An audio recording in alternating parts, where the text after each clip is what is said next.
Assalamualaikum warahmatullahi wabarakatuh. Selamat pagi dan salam sejahtera bagi kita semua. Yang saya hormati Bapak Ibu dosen penguji dan dosen pembimbing. Perkenalkan, nama saya Izani Video Fajari dengan NPM 231521146, dan terima kasih kepada Bapak Ibu yang telah memberi kesempatan kepada saya untuk mempresentasikan hasil penelitian saya.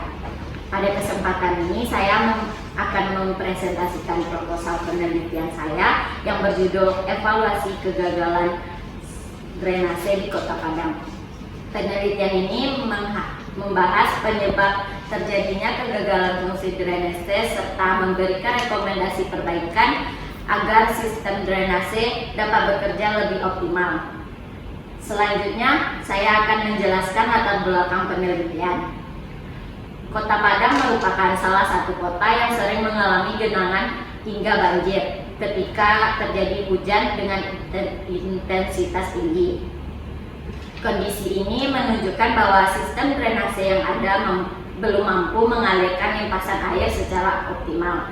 Permasalahan tersebut tidak hanya dipengaruhi oleh curah hujan, tetapi juga oleh sedimentasi, sampah, perubahan tata ruang, serta kurangnya pemeliharaan saluran drainase.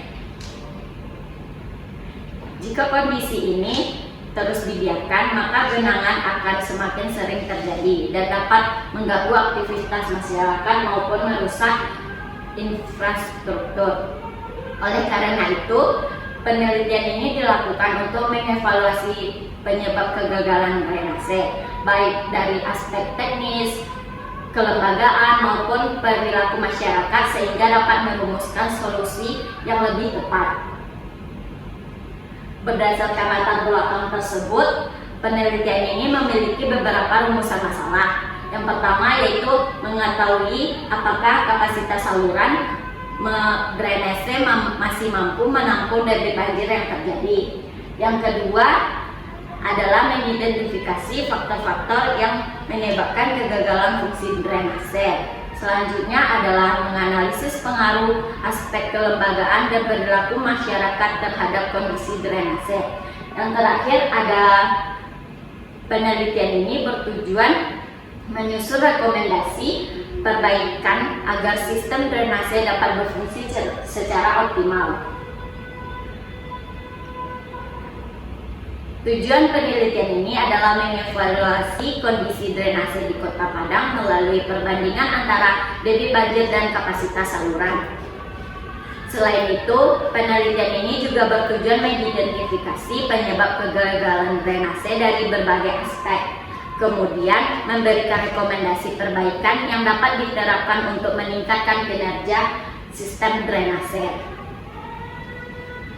Penelitian ini menggunakan beberapa teori dari dasar analisis, yaitu teori mengenai sistem drainase, hidrologi, debit banjir, kapasitas saluran, dan evaluasi kegagalan drainase.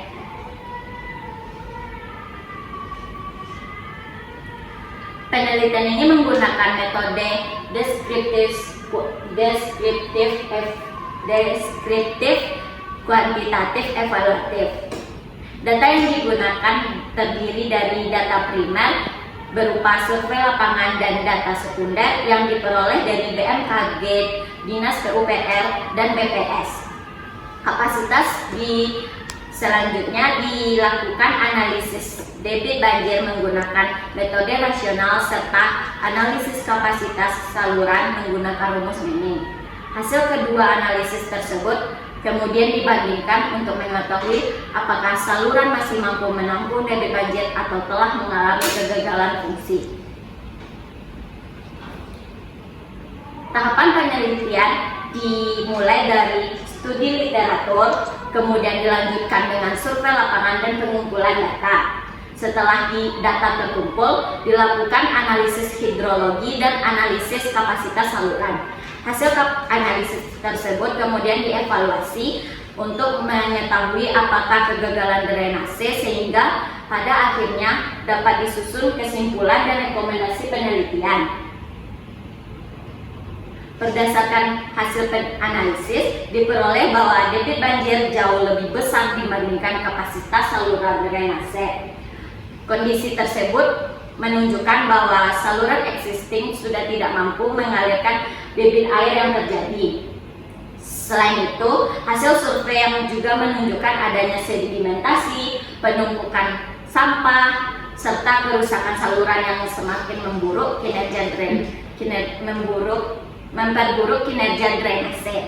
Oleh karena itu, diperlukan upaya perbaikan secara menyeluruh, tidak hanya pada kondisi fisik saluran, tetapi juga sistem pengelolaannya. Berdasarkan hasil penelitian dapat disimpulkan bahwa kegagalan drainase di Kota Padang disebabkan oleh kapasitas saluran yang tidak mampu menampung debit banjir serta dipengaruhi oleh sedimentasi, sampah, kelembagaan, dan perilaku masyarakat. Oleh karena itu, diperlukan perbaikan secara menyeluruh melalui normalisasi saluran, pemeliharaan rutin, peningkatan koordinasi antar instansi, serta peningkatan kesadaran masyarakat agar sistem drainase dapat berfungsi dengan baik. Demikian presentasi proposal penelitian yang dapat saya sampaikan. Saya sadari bahwa penelitian ini masih memiliki kekurangan, hingga saya mengharapkan kritik dan saran dari Bapak Ibu dosen sebagai bahan penyempurnaan penelitian ini. Terima kasih atas perhatian Bapak Ibu. Wassalamualaikum warahmatullahi wabarakatuh. Waalaikumsalam.